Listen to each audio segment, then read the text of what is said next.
Hi viewers, welcome to our channel. Present మనతో పాటు దాము బాలాజీ గారు సీనియర్ జర్నలిస్ట్ ఉన్నారు. వారితో ఒకసారి మాట్లాడదాం. సార్ నమస్కారం సార్. నమస్తే. సార్, దొంగ పోలీస్ గేమ్ ఆడి ఒక అత్తని కోడలు చేసింది, చాలా తెలివిగా చేసిందని కూడా చెప్తున్నారు. చాలా మంది ఇలా స్టోరీ తెలిసిన వాళ్ళు అంటే ఈ మధ్య కాలంలో ఇటువంటి క్రైమ్ స్టోరీ వినలేదని కూడా చెప్తున్నారు. అసలు ఎందుకు అత్తని ఈ విధంగా కోడలు చేసింది, గతంలో ఏం జరిగింది, మరి ఇంత తెలివిగా చెప్పడం గల కారణం ఏంటి? దీనికి సంబంధించి మీరేం చెప్తారు సార్? ఇదొక ఇంట్రెస్టింగ్ అండ్ విచిత్రమైన crime story, tragic crime story కూడా. నేనైతే ఈ మధ్య కాలంలో ఇలాంటి హత్యను చూడలేదు. సో ఒక దొంగ పోలీస్ ఆట పేరుతో అత్తను కోడలు అని నిన్నటి నుంచి కూడా వైరల్ అవుతున్నాయి న్యూస్. సో దీన్ని ఎలా అర్థం చేసుకోవాలి, అసలు ఏం జరిగింది, దీని వెనుక కారణాలు ఏంటి, ఆమె ఎలా, ఈ విషయాల గురించి మాట్లాడుకుందాం. ఇది ఎక్కడ జరిగిందంటే విశాఖ జిల్లాలో పెందుర్తి టౌన్లో అప్పన్నపాలెం అనే ఏరియాలో జరిగింది. ఇక్కడ జయంతి సుబ్రహ్మణ్య శర్మ, వాళ్ళ భార్య జయంతి లలితాదేవి, వీళ్ళిద్దరు భార్యాభర్తలు. వీళ్ళ ఇంట్లో ఈ సుబ్రహ్మణ్య శర్మ మదర్ కనక మహాలక్ష్మి ఆమె పేరు, ఆమెకి 63 ఏళ్ళు. సో ఆమె ఉంది. అట్లాగే ఈ సుబ్రహ్మణ్య శర్మ వాళ్ళ చెల్లి కొడుకు ఒక అబ్బాయి కూడా వాళ్ళతోనే కలిసి ఉంటున్నాడు.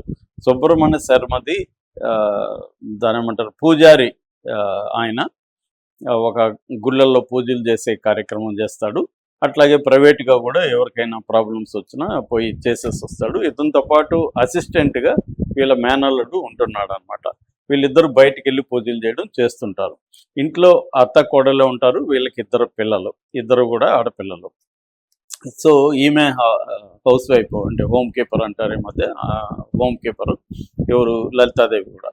సో ఈ నేపథ్యంలో ఏమైందంటే మొన్న 7వ తేదీ సడన్గా మంటలు అంటుకున్నాయి ఇంట్లో. పక్కింటి వాళ్ళంతా చూశారు, పొగలు అవన్నీ వచ్చేస్తే వాళ్ళొచ్చి చూస్తే ఈమె అత్త కాలిపోతుంది, కోడలు పిల్లలు అరుస్తున్నారు. పాపకు కూడా, చిన్న పాపకు కొంత గాయాలైనాయి. వీళ్ళు మొత్తానికి ఫైర్ ఇంజిన్ వాళ్ళకంత చెప్పారు, ఆర్పేశారు మంటలు. కానీ ఆమెను బతికించాలని చూశారు, కానీ ఆమె చనిపోయింది. సో ఆ తర్వాత పోలీసులు వచ్చారు, ఈయన సుబ్రహ్మణ్య శర్మ వచ్చాడు. సో పోలీసులు పరిశీలిస్తే వాళ్ళకి కొన్ని అనుమానాస్పదంగా కలిగాయి. కోడలు ఏం చెప్పిందంటే, ఇట్లా పూజ గదిలో దీపం ఉంది కదా, అది అంటుకునింది, దాంతో ఈమె చనిపోయింది అనేది ఆమె చెప్పింది, మంటలు అంటుకున్నాయి అనేది చెప్పింది. సో పోలీసులు పరిశీలిస్తే ఈమె కట్టేసినట్టుగా ఉంది, తాళ్ళు ఉన్నాయి, తర్వాత ఒత్తి ఇక్కడికి తెచ్చి పడేసింది. పూజ గదికి వీళ్ళు కూర్చున్న ప్లేస్కి దూరం ఉంది. ఇవన్నీ ఉన్నప్పుడు డౌట్లు వచ్చాయి వాళ్ళకి. డౌట్ వచ్చి మొత్తం ఫోరెన్సిక్ టీము అందరూ దిగి కొంత సిస్టమేటిక్గా పరిశీలిస్తే ఈమె చెప్పే దాని మీద కొంత అనుమానాలు వచ్చాయి. పక్కింటి వాళ్ళు కూడా అనుమానాలు ఎక్స్ప్రెస్ చేశారు. దాంతో అంటే ఆమె లేయలేకపోయింది, కుర్చీలో అరుస్తుంది కానీ లేవలేకపోయింది. సో మేము ట్రై చేసాము అనేది వాళ్ళు కూడా చేశారు. అట్లాగే వీళ్ళకి ఒక పెట్రోల్ బాటిల్ కూడా అక్కడ దొరికింది. సో పోలీసులకు అనుమానం వచ్చింది. దాంతో ఆమెను తీసుకెళ్ళి, మరి ఆమెను కొట్టారా లేదో మనకు తెలియదు, కానీ మొత్తానికి ఆమె కన్ఫెస్ చేసింది, నేనే చంపేస్తానని కోడలు కన్ఫెస్ చేసింది.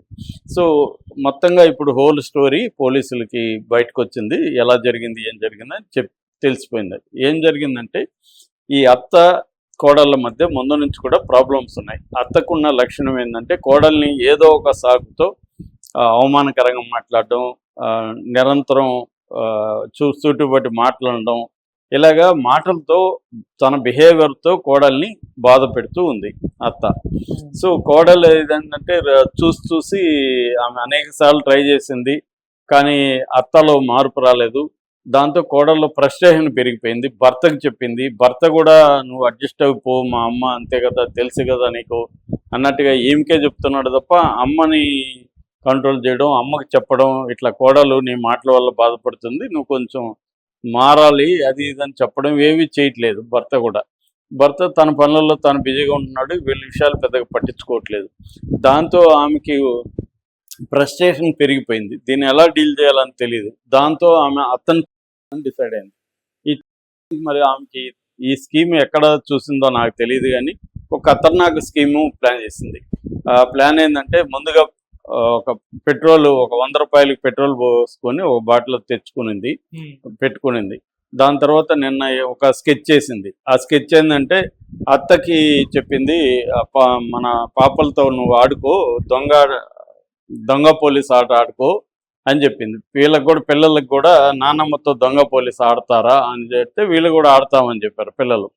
సో అలాగా ఏం చేసిందంటే ఈమె మధ్యలో రెఫరీ లాగా ఉండి అత్తకి ఏం చెప్పిందంటే, అత్తయ్య నన్ను కుర్చీలో కూర్చునేసి నువ్వు నిన్ను కట్టేస్తాము, వాళ్ళు వచ్చి వాళ్ళు నువ్వు కనిపెట్టాలి అది ఇది అని చెప్పి కళ్ళకు గంతలు కట్టి ఆమెను కట్టేసేసింది. ఆమె ఇదంతా కూడా ఫన్గా పిల్లలు ఎగురుకుంటా సరదాగా ఆట పట్టిస్తూ ఉంటే ఆమెకు కూడా సరదా అనిపించింది. అత్తకు కూడా ఆమెకి డౌట్ రాలేదు కోడల మీద, సరదాగా ఉంది ఈ గేమ్ బాగానే ఉంది అనుకొని ఆమె కూడా ఒప్పుకునింది.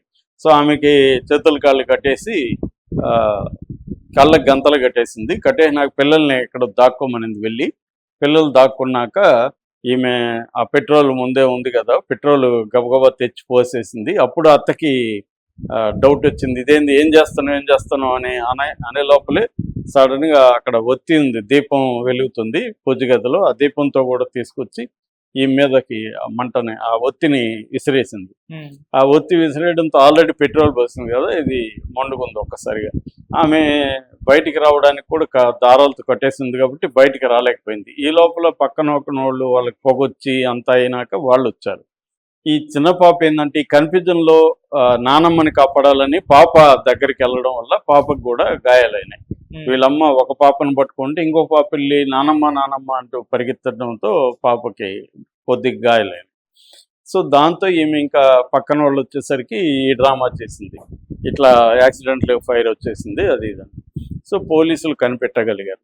సో ఇప్పుడు ఆమె మొత్తం కన్ఫెస్ అయిపోయింది. కన్ఫెషన్లోంచి ఆమె అక్కడ సిఐ రామకృష్ణ ఆయన మీడియాతో మాట్లాడాడు. ఆయన ఏం చెప్తున్నాడంటే ఈమెకి ఏమాత్రం పశ్చాత్తాపం లేదు, ఇప్పుడు కూడా నేను తప్పు చేశాను, అత్తయ్యని ఇలా చంపుండకూడదు అన్న ఫీలింగ్ అయితే ఏం లేదు, అత్తను చంపడం కరెక్టే అనుకుంటుంది, నేనేం తప్పు చేయలేదు అనుకుంటుంది అని చెప్తున్నాడు.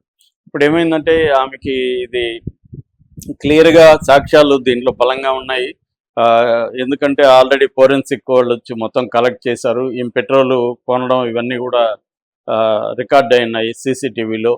సో పిల్లలు కూడా సాక్ష్యం చెప్తున్నారు, ఈమె ఒత్తేసింది అనేది కూడా పిల్లలు కూడా చెప్తున్నారు. సో ఇవన్నీ చూస్తే ఆమెకి కేసు స్ట్రాంగ్గానే అవుతుంది. కనీసం ఉరిశిక్ష కాకపోయినా ఆమెకి యావజ్జీవ కారాగార శిక్ష పడే అవకాశం అయితే ఉంది. లైఫ్ లాంగ్ జైల్లో ఉండాల్సిన పరిస్థితి ఆమెకు ఉంది. ఆమె వయసు కూడా పెద్దగా 30 ఏళ్ళు ఆమెకి. సో దీనివల్ల ఇప్పుడు ఆమె లైఫ్ రూయిన్ అయింది. ఇద్దరు పిల్లలకి తల్లి లేని పరిస్థితి ఏర్పడింది. సుబ్రహ్మణ్య రేపు ఇంకో పెళ్లి చేసుకుంటే ఆ పిల్లల్ని ఆమె ఎలా చూస్తుందో తెలీదు. ఇద్దరు ఆడపిల్లలు. సో వాళ్ళకి ఒక ట్రామా లాగా ఉండిపోతుంది, జీవితాంతం వాళ్ళ ఇదే వెంటాడుతుంది. ఇప్పుడైతే ప్రజెంట్ అయితే కొన్ని చిల్డ్రన్ ఆర్గనైజేషన్స్ వీళ్ళ పిల్లల్ని తీసుకెళ్ళి వాళ్ళకి కొంత మెడికల్ హెల్ప్ చేస్తూ, రెండోది సైకలాజికల్ కౌన్సిలింగ్ కూడా పిల్లలకి ఇస్తున్నారు. ఎంత ఇచ్చినా కూడా ఒక ట్రామా లాగా ఉండిపోతుంది. తమ కళ్ళ ముందు నానమ్మని అమ్మ ఇంత దారుణంగా నిప్పు మంట పెట్టి కాల్ చేయడం అనేది వాళ్ళు ఈజీగా డైరెక్ట్ చేసుకోలేరు. లైఫ్ లాంగ్ అది ఒక స్కార్ లాగా ఒక మైండ్లోకి ఉండిపోతుంది. సో అంటే ఈమె మొత్తంగా చూస్తే అతి తెలివైతే ప్రదర్శించింది, కానీ దొరికిపోతామనే ఉద్దేశం ఆమెకు లేదు. ప్లాన్ చేసి ఆమె ఇది ఒక యాక్సిడెంట్ లాగా చెప్పేద్దాం అనుకునింది. సో దీంట్లో అతి తెలివి ఉంది తప్ప తెలివి కూడా లేదు. రెండోది ఆమెకు ఒక ఫ్రస్ట్రేషన్ ఉండదు. ఆమె పాయింట్ ఆఫ్ నుంచి మనం కాసేపు అర్థం చేసుకోవాలనుకుంటే, లలితాదేవి పాయింట్ ఆఫ్ నుంచి ఆమెకి అత్త పెట్టే టార్చరు అది బయటికి కనబడదు. మాటలు వేరే వాళ్ళకి చెప్పినా అర్థం కాదు, ఫేస్ చేసే వాళ్ళకే తెలుస్తుంది. రోజు 24 గంటలు అత్త అలా మాటలతోనో బిహేవియర్తో వేధిస్తుంటే దాన్ని ఆమె ఎలా డీల్ చేయాలో ఆమెకి తెలియదు. ఆమెకి సపోర్ట్ సిస్టమ్స్ లేవు. పక్కన వాళ్ళు కూడా, ఆమె రిజర్వ్డ్గా ఉంటుంది, అత్త అందరితో కలుపుగోలుగా ఉంటుంది, ఆమె కూడా గుళ్ళకి తిరుగుతుంది. సో ఆమెకు ఒక నెట్వర్క్, ఆమెకు ఒక సర్కిల్ ఉంది. అత్తకి, కోడలికి సర్కిల్ లేదు, వేరే వాళ్ళతో పంచుకునే పరిస్థితి లేదు, పుట్టింటి నుంచి సపోర్ట్ సిస్టమ్స్ లేవు, ఆమెకు ఫ్రెండ్ సర్కిల్ లేదు, ఆమెకు ఒక అవుట్లెట్ లేదు. సో దానివల్ల ఏమవుతుందంటే అత్త మీదే ఫోకస్ మొత్తం కోడలికి. అంటే అత్త తిట్టడం, దాన్ని ఆమె భరించలేని ఒక ఇది ఎక్స్ట్రీమ్కి వెళ్ళిపోయింది. సో దీని మీద సైకాలజిస్టులు చెప్తున్నది ఏమంటే, ఇలాంటి ఇష్యూస్ వచ్చినప్పుడు ఫ్యామిలీ కౌన్సిలింగ్ కానీ, లేకపోతే ఈ కోడలు ఎవరితోన్నా చెప్పుకోగలగడం కానీ ఉండగలిగి ఉంటే ఆమెకు ఒక అవుట్లెట్ ఉండేది, ఆమెకు ఒక కౌన్సిలింగ్ ఉండేది, అత్తకు కూడా వాళ్ళు ఇంటర్ఫియర్ అయ్యి చెప్పేవాళ్ళు. ఇది లేకపోవడం వల్లే, అంటే కమ్యూనికేషన్ ఇష్యూని ప్రాపర్గా డీల్ చేయలేకపోవడం వల్లే ఈ స్థాయి క్రైమ్ జరిగింది. ఇప్పుడు దీనివల్ల ఆమె లైఫ్ రూయిన్ అయిపోయింది, అత్త చనిపోయింది, కోడల లైఫ్ రూయిన్ అయిపోయింది, పిల్లలు ఇదైపోయి డిస్టర్బ్ అయిపోయారు. సుబ్రహ్మణ్య శర్మ ఆయన భర్త కూడా ఏడుస్తున్నాడు. నేను రోజు భగవంతుడి సేవలో ఉంటాను, నాకు ఇలాంటి చేశాడు భగవంతుడు అని ఆయన ఏడుస్తున్నాడు. సో ఓవరాల్గా రూయిన్ అయిపోవడానికి ప్రధాన కారణం అంటే ఒక కాన్ఫ్లిక్ట్ రెజల్యూషన్ అంటారు. ఇంట్లో వచ్చే ఒక కాన్ఫ్లిక్ట్ని ఎలా మనం దాన్ని పరిష్కరించుకుంటున్నాం అనేది వెరీ ఇంపార్టెంట్. దాన్ని సమస్యని సాల్వ్ చేయకపోవడం అనేది సుబ్రహ్మణ్య శర్మ తప్పు కూడా కనబడుతుంది. ఆయన కూడా సీరియస్గా తీసుకొని దాన్ని అమ్మకు చెప్పి, లేకపోతే తన వల్ల కానప్పుడు వేరే వాళ్ళని ఇంటర్ఫియర్ చేసి కొంత చేయగలిగి ఉంటే కొంత ఇదయ్యేది. లేనప్పుడు ఏమవుతుందంటే ఆమె మీదనే బర్డన్ పడిపోయింది. ఆమెకేమో ఏ రకమైన సపోర్ట్ సిస్టమ్లు లేవు. దాంట్లో ఆమె మూర్ఖంగా ఇలాంటి ఒక దారుణానికి ఒడిగట్టింది. దీనివల్ల ఇప్పుడు అందరి లైఫ్స్ డిస్టర్బ్ అయిపోయినాయి. Okay, thank you so much.